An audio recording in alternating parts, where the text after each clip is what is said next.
Yeah, you're ready. Okay, so, hey all, my name is Casey Hamlin. I'm a junior political science major and speech comms minor here at the university. That minor is really helping me out these past couple of weeks. I'm originally from the small mountain town of Old Forge, New York, and really, I like to talk about that because it's the reason I came down to USC was opportunity. And I've had a lot of opportunities. I was an orientation leader this past summer, greeting all of our incoming first-year students. I've been the longest-serving student senator that is currently serving in the Senate, and I was very heavily involved in Preston Residential College, where I lived for my first 2 years of school. And I've had a lot of those amazing opportunities to meet a lot of incredible people, but I realized that that opportunity doesn't really universally transfer to everyone on our campus. So, for instance, one of the biggest distractions of students from the classroom or from their extracurriculars is financial distress. And I know a lot of students who, they're having a lot of issues putting two and two together and really scraping by. So really the biggest thing that Anthony and I are both looking to do is we're both going to take pay cuts to form what's called the RISE Scholarship and SG. So the RISE Scholarship, what it is we would take the pay cuts along with other money that we would find, probably including some money that would come from not funding another SG formal, because I can tell you under my administration that's never happening again. And basically what we would do with that money is we would distribute small scholarships, nothing extravagant, but small scholarships to students who are struggling to make ends meet. What we would hope that would do is maybe they can buy some books with it, or maybe they can, put a couple extra meals on the table every week. What we would hope for that is that we would make that investment in them. We'd hope their grades would improve. We would hope that they might start getting a little bit more involved in extracurriculars. From there, we can go back to the new president, the new provost, and the new chief financial officer and say, hey, we've made this investment in our students and it's worked. And we've seen more and more coming out from it. And we've seen a return on that investment. So let's think about, how can we better invest in our students? The other thing we're talking about doing is more partnerships with SAPE, Substance Abuse Prevention and Education, because we talk a lot about mental health in student government, a lot about mental health. And that's really, really fantastic. And, Stigma Free USC is a great program that we want to keep working with and strengthen. But the problem is we don't talk about how addiction and substance abuse play into mental health issues. So what we want to do is make those partnerships where every member of my cabinet and my staff would be peer educator trained through SAPE.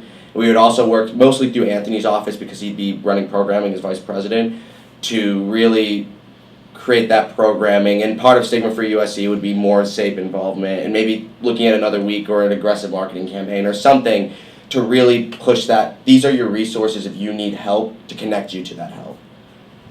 On my end, we've also talked a lot about what I call the Sober Up Tailgate Zone, which would be a tailgate spot around Williams-Brice Stadium where students who've had too much to drink but aren't throwing up or passed out, because those students need to go get immediate medical attention. They need to go to the hospital. But if they're sitting there and they're saying, I'm a little too drunk, or I think I'm too drunk to go into the game or go home yet, place to sit down in the shade, maybe grab some water, get themselves composed a little bit before they go into the stadium if they're still going in, so they can cheer on the Gamecocks as loud as possible during the game, because I have friends who they'll fall down the bleachers and I've seen them bust their lips open, bust their hands open. It's a mess. So to keep them from doing that and disturbing other people who are at the game and having a good time, and then after, because our communities, we have a lot of issues with our students going into the communities and causing a lot of problems, especially when they're drunk. And the last thing I want is students going home from football games extremely intoxicated, walking through neighborhoods, walking up and down Bluff Road and Rosewood and Assembly Street, and either hurting themselves, destroying property, or hurting someone else. So really, those are three of the main points. Obviously, there's a lot more to talk about. I'm sure we'll touch on that throughout the rest of this. But really, it's just providing opportunities for students to, excel academically and socially and to better themselves, which is really, at the end of the day, what we're all here to do. Okay, so you mentioned the Sober Up tailgating spot. What happens with underage students that are drinking? And also, are there going to be medics at this station? What it would be is we would have staff from, the Health Center over there who could evaluate kind of case by case. But it would be a couple of those staff, because I'll be honest with you, we don't anticipate this to be a hugely used thing. Underage drinkers are more likely going to see this is a university spot, this is something the university and student government and whoever are doing, and they're not going to want to touch that with a 10-foot pole. We're going to advertise as much as possible, It'll be kind of like, I was heavily involved with Thursday After Dark and planning Thursday After Dark. And it was formed as an alternative for students instead of going to 5 points, but we recognize that there's sometimes are going to be students who may come, having a few drinks. And as long as they're not belligerent, we usually serve as a safe haven for them, because we'd rather they be with us than, down in 5 points over a con or whatever. So if they're under 21, we still let them in, and we still like house them and everything. And of course, that's a conversation where those will be conversations with the university, with administrators, with the rest of my cabinet on saying, what does our liability look like here? And that was a huge conversation we had the Thursday After Dark conversation. What's our liability here? Especially when we go to, say, Village Idiot or White Mule, and we serve alcohol at the event. Like, what's our liability there? Because, you know, a student can still walk up with a fake ID, hand it to the people at Village. And Village is very good about this. I'm not, you know, dinging the people at Village. But they could still get a drink theoretically. So we'd speak with the same people we spoke to with Thursday After Dark and say, what's our liability here? What can we do? Do we need to turn them away? Can we let them in? And that's really more of the administrative call than mine. Okay, go ahead. Sorry. Do you have a sort of, based on what you're saying, like, do you sort of have like a plan, or maybe not a plan, but maybe just thoughts on like a sort of medical amnesty, where it's like, suppose somebody's with you, and they're not belligerent, but then they get sick and you have to like take them to the hospital, like, should that person get in trouble for what they've done? That's something we've been working on at the Student Senate, and you know, we may be running against each other, but I give Patrick Ellis a lot of credit on this. Him and his team have been working really hard on this to try to provide university policy for that medical amnesty. I would love to see it. I would 100% love to see it, and that would be a conversation where, you know, if everything goes my way and I get elected president, I would sit down with Patrick and, you know, Davis Latham and his team who have been doing this and say, where are we on that? What's the progress looking like on this? And say, do you guys want to continue, if you guys have roles in my administration, or even if you don't, do you want to work with me still to get this going? Because I'd love to see it, because, I mean, there's been a lot of times where, you know, I've seen people, you have the over 21 and the under 21, and the over 21 is just very, very drunk. The other 21's had a couple drinks, don't get me wrong, but that under 21, if he's trying to get his friend help, there's no reason that he should be getting in trouble if he's trying to, you know, provide for his friend and potentially save his life if it's really that bad of a situation.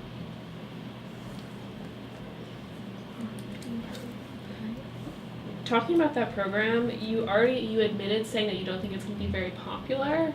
Why even implement it if you believe that? Well, what I mean is it's not going to be popular with the under 21 crowd, because they're going to be a little like iffy about walking into a university crowd. And the reason, it's honestly, I look at it the same vein as one of my big issues in Senate as chairman of the Safety and Transportation Committee has been the blue box system, the emergency blue box system. Almost nobody uses the emergency blue box system, but at the end of the day, it's a necessary safety component of our university. At the end of the day, if we're keeping a couple of students from, you know, going into Williams-Brice drunk or going and, say, urinating on someone's lawn, if we're keeping a couple of students from doing that, in my opinion, that's a win. This isn't a program that's going to cost a ton of money. This isn't a program that's going to take a lot of staffing. It's going to take a lot of behind-the-scenes prep work with administrators, with athletics, with my administration, with my cabinet. It's going to take a lot of that prep work to get there, but it's not a high maintenance program once you get it off the ground, in my opinion. It's not a high cost program once you get it off the ground. And so I think that investment, even if we keep a couple of students from, you know, again, going in these neighborhoods or going into the game or causing issues, in my opinion, that's a win. Sorry. No, please go. I was wondering if you could go a bit more in depth of what RISE is. Like the campaign, just the name and everything. So when Annie and I were sitting down and trying to figure out, you know, because we decided we were going to run, and we were like, do we want to just keep it, you know, Hamlin at bay, or do we want to do something? And one of the first words that came to our mind was RISE, because we see an opportunity in this election. A lot of other campaigns talk about this, but with the new president, provost, chief financial officer, you name it, coming in, we have a whole new change in leadership. But we also see it as, with tickets starting to become the norm in the past couple of years, people are starting to spend all this money on these campaigns and starting to have all these flashy graphics and videos and 300 to 400 person staffs, and they're just running these machines at this point. We saw an opportunity here. It's like, because every year you have these candidates who, you know, they come up all ideas. It's all ideas, but they don't have the experience that you need to be president. They don't have the following you need to get elected. Me and Anthony were like, we think we have this. We have the experience between the two of us, and we have, you know, we have the staff, we have all this. So let's do an ideas-oriented campaign. Let's try this. Let's try bringing ideas to the forefront. So, you know, the other day at Green Street when we were tabling, you know, we were handing out, you know, sodas and koozies. We were doing the merchandising game, but until we ran out, we were handing out copies of our platform, little quarter sheets with our platform on it every single time.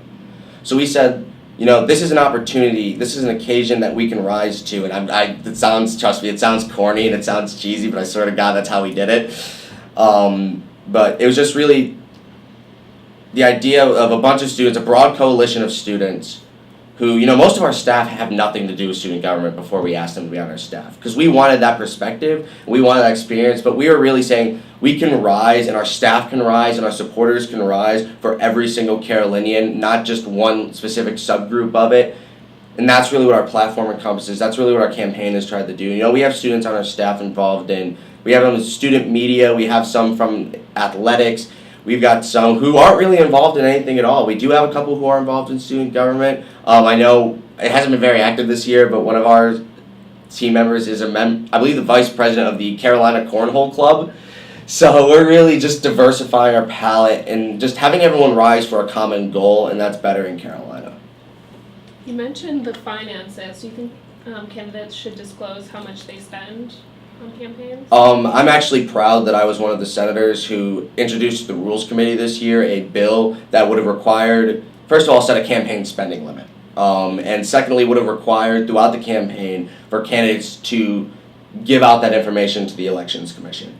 I was really proud to sponsor that. So, unfortunately, when it hit Rules Committee, it's a very complex piece of legislation, especially when trying to legislate tickets into it, even because tickets aren't technically codified. So it didn't make it beyond the Rules Committee stage, but I know there's a lot of us in Senate talking right now that after this process is over, because it might look a little weird if you have candidates going out on the Senate floor and saying we're trying to push election reform. So after the campaign is over, there's a bunch of us who are going to be sitting down. Even throughout the campaign, we've been talking ideas about, in these last few weeks before the new administration and the new Senate takes over, how can we reform the election system in a variety of different ways, but finance is on the table for one of them. So yes, I'm fully in belief that candidates should have to disclose their finances. And it's not like we at Rise have a PDF with it somewhere, but we keep an active Excel spreadsheet of all of it. And if anyone ever asks us for that Excel spreadsheet, we'll happily send it to them. We just don't have it on the website or anything, but if someone wants it, we'll give it to them.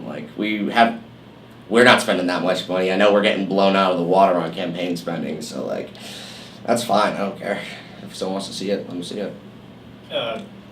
You also touched on the diversity of the staff, including people from all walks of campus life, like student media.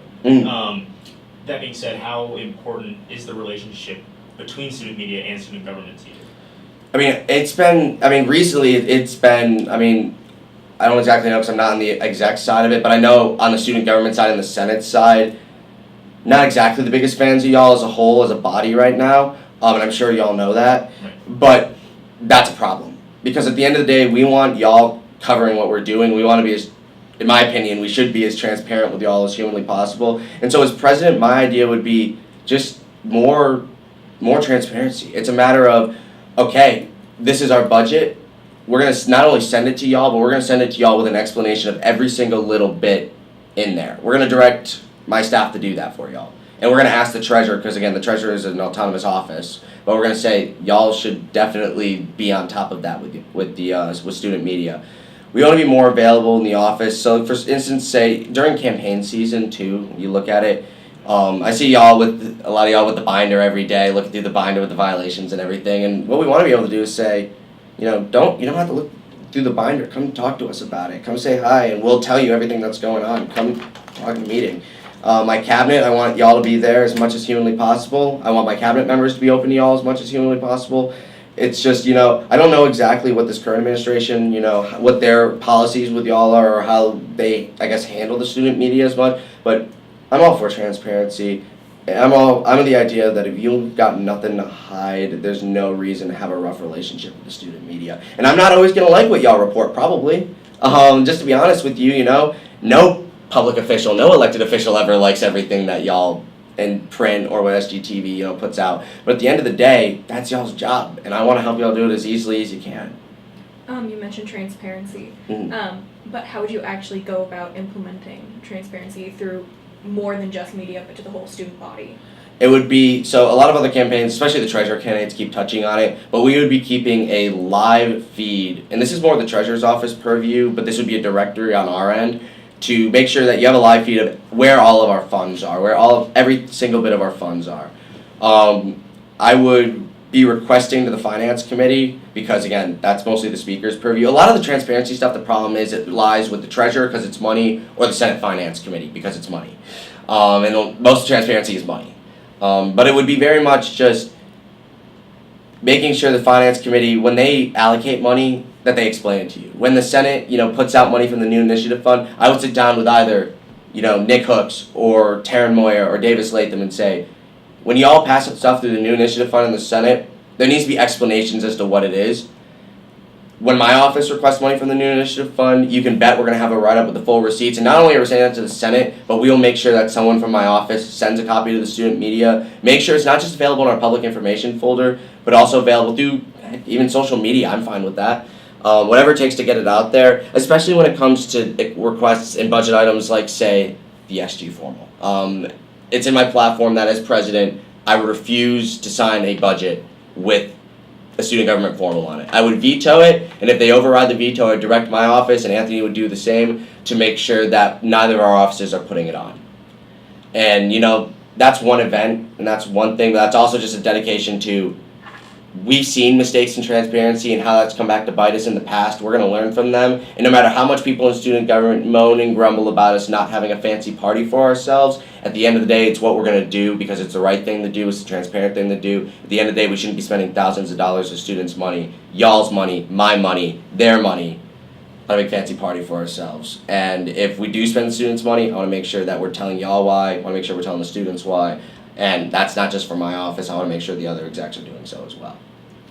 And you mentioned, sorry if I don't get this correct, that you're the longest sitting senator. Yes. So having that experience and being within student government for such a long time, do you feel there's sort of a lack of understanding about what student government is and what you guys do to the general student body? Oh, absolutely. I was in a classroom yesterday. I was in a sports entertainment management class in the Coliseum, and me and my running mate Anthony, we were sitting in the front of the room. We were just talking to each other. And right when we walked in, we were wearing our campaign buttons and everything. And someone in the crowd, all we hear is, God, I can't wait for this campaign to be over. This is so annoying. I don't even know why we're doing this. And you know what? I get that. I 100% get that. And there's that huge disconnect because, and we've had a lot of senators start saying this, is that student government to a lot of people is made for people in student government. It's student government's for student government people. And at the end of the day, I know when I was a freshman, when I first got appointed to the 108th Student Senate, back when Michael Parks was still president, so it's been a minute, I was still scared to go in the SG office or to talk to any of the, upper in the cabinet or the president or anything like that, because I was in student government, but I still didn't feel welcome in student government for those first few weeks, and that takes time to adjust to. But a couple of ways we're looking at countering that is, one thing we don't do right now is general events for the student body in the office. The office is way in the back of the LSC. No one really goes back there because it's, some old, like a country club back there. So what we're going to do is we want to open it up to events. I don't know exactly what yet. Most likely involving food, because if I were told there were free pizza in the SG office, I would not decline that regardless. But just some sort of networking event, some sort of event just for students to come back and be like, oh, they're human. And then we can start talking to them about what we do. And we can start talking to them about what we use their money for. And I really think if we start doing that, and that's just the very baseline level, but also say, I start going to org visits. I start doing org visits, not just during the campaign, because we've done a lot during the campaign, but we start doing org visits on the regular, during the administration.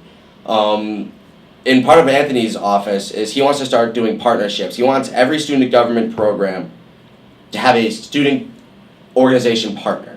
Because these students are on the ground 24 hours a day, 7 days a week, all year. And we're maybe caring about an issue for a couple months. But by doing that, we're reaching out to more students than we ever have. We're asking them to be involved. And we're trying to bring them to the table instead of being like, oh, well, if you want to be involved, you have to come to us. We're inviting them. We're actively pulling them to us. And I think if you start getting students involved that way, they're going to start telling their friends, or they're going to start telling other orgs that, hey, we got this really cool partnership, we did this really cool thing, we did this really cool stuff. And they'll start bringing others in, and we'll hope that has more of a domino effect going into it. You mentioned students dreading the election season, and voter participation is less than 30%. How do you plan on increasing that? As a candidate, it's tough because part of it, our big thing has been the classroom visits. I know a lot of people in student government don't like students going on classroom visits, and they hate it because it's like, oh, well, we're going out there and we're disrupting these classes. But if you look at it in reality, the vast majority of the professors we've encountered so far have been very happy that we're there. Because they're very happy to see student engagement, civic engagement, And they're happy to see students actually working for a better Carolina in the future, not only for us. We're not just trying to get elected to office here. They see that, there's students out here trying to make a difference. So I really think the biggest thing has been classroom visits, because at the end of the day, on Green Street, I could tell you to text something to a number and we'll remind you to vote. I could tell you, look at that banner that says vote on this day. No one's going to remember that on Monday or Tuesday and Wednesday when they go to vote.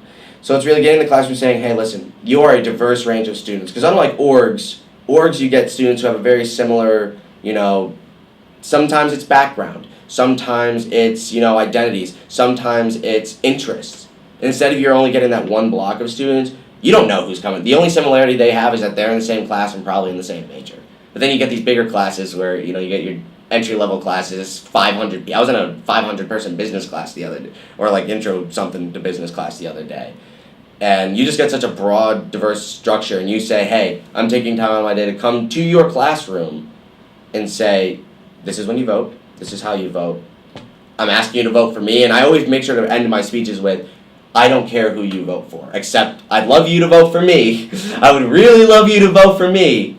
But at the end of the day, if you vote for someone else, just vote. Because there's no reason that only 27% of our students should be voting. And unfortunately this year, and this is not a knock against the Elections Commission at all, but I haven't seen anywhere near the huge push to vote this year from student government. And I'll be honest with you, that is extremely disappointing. I just haven't seen it. I haven't seen, all the tabling for it, all the banners for you. This is when you vote, not any candidate. But I haven't seen as much of the spur the vote stuff. I saw a shirt the other day for the first time, so that was cool, I guess. But there really hasn't been that push, and I know that that's disappointing to me, and I'm sure it should be to everybody.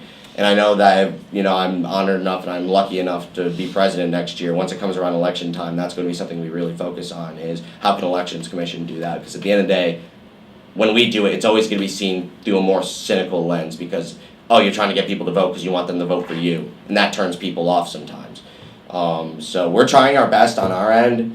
That cynicism sometimes plays into it. There's not much you can do about that from this, because I can't be like, you're gonna vote, and you're gonna love voting, and it's gonna be great for you. But I can encourage them to as much as I can, but that's something where student government itself has to step up. You mentioned in that you really try to get to a diverse structure. Mm-hmm. To you, what does diversity mean?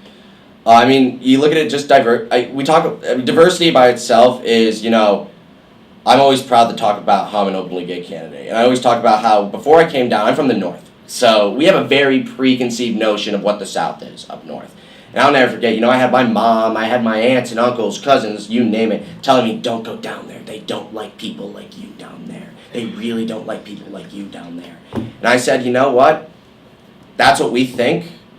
I haven't seen anything to tell me that yet, so we're going to go down. I've had nothing but good things. And I've never had any issues with it. So that diversity, but that kind of plays into my perspective on diversity, is that, you could talk about diversity as it relates to race, ethnicity, sexual orientation, gender identity, and that's diversity, but also, you start talking to the students who are, they're the son, I'm the son of a single mother because my father died when I was 7. That's diversity. It's diversity in experience. It's geographic diversity. We have students from all across the country and all across the world. That's part of our diversity. Talking about income levels. We have students who, they're coming out of Bull Street Garage with a Maserati, and that's cool for them. I wish I had a Maserati. I really wish I did. But then you also have students who, like me, who, I had a car over the summer, then the head gasket decided it was going to pop, so I left it on the lot and donated to Make-A-Wish because I didn't have the money to repair it, and I don't have the money to get a new one, so I walk everywhere. That's diversity. So then you have diversity on one end, but then you also have to have the inclusion factor in it. And student government has honestly done, I believe, a really good job of being an inclusive environment, and there's always room to improve. And part of that's through through programming. We have some folks, they talk a lot about how, for LGBTQ plus History Month and Coming Out Day, we threw a banner on Green Street, and that's a great place to start. But is student government doing any programming? Are we partnering with anyone for any programming? Programming is where student government's kind of role is, but it's also sitting down with people like, Dr. John Joser and saying, this is what we're doing now. It's about attending, dive-in lunches, which I've had the honor and privilege to do, and they're really cool because you get to talk to so many people about the subject. But it's just about making those strides And student government, we've been doing a good job of it, but it's also helping other student orgs who are like, how do we personally make these strides? Come to my office. We'll talk about it. Or come wherever. We'll talk about how we've made strides, and then maybe they can apply it to themselves. It's about, we've done our job, now it's helping other orgs do theirs and ensuring that diversity. You've mentioned that you want to be able to, push forward, move a bunch of things. If something were to happen that was negative, how would you hold yourself and your staff accountable for it? Negative as in, like, If related. there was something wrong happened. Senator drops the ball. Yeah. Okay. Well, at that point, it's very much, you have to first of all acknowledge something happened. And I think student government's not exactly the best at that. I don't believe we are. So you have to acknowledge what happened. And then you have to sit down with, you can sit down separately with the person who goofed, and then, I guess I shouldn't use that word, that sounds really just, we're understating the problem. But this person who messed up, who made the mistake, and then the people who were affected by that mistake. And then you get everyone in a room. And you don't have to do this, sitting up straight in your chair, tightening your tie, jackets all, just got out of the dry cleaners. You don't have to do it like that. Because at that point, people get intimidated, people start getting a little afraid to, talk about what happened. People get defensive in that kind of situation. But you sit back and you're like, all right, you messed up. You were a victim of it. Or I'm trying to think of the word here, it's escaping me right now, but there was detriment to you because of it. Where do we go from here? What do we need to do? And if it means, say it's someone in my cabinet, and they really make a mistake, and it means I have to kind of start pushing them out, I'll push them out, because at the end of the day, we only have 1 year to do this thing. We only have one term to do this thing. We only have one term to do what we need to do. And if we have people who aren't doing it, I don't know what to tell you. You weren't cut out for the job. Bye, I guess. And then for the people who felt wronged, or who, were in some way, wronged by whatever happened, it's a matter of looking them in the eye and saying, I'm sorry. Leadership starts at the top. So even if it's, a lower level member of my staff who does something that I had no knowledge of, at the end of the day, I'm going to look them in the eye just like all y'all. I'm going to say, I'm sorry. This shouldn't have happened. Leadership starts at the top. And the buck stops with me. The buck doesn't stop anywhere else, and it never will. It's been the same in my campaign. It's been the same here. Anything that happens, it's on me. I'll be the first to apologize to you, but also next step is, what do I need to do moving forward? How do I need to watch my oversee my cabinet, oversee my staff? If it's my cabinet, how does my chief of staff, whoever it ends up being, need to go out there? Do they need to crack the whip? Do we need to do something? What do we need to do?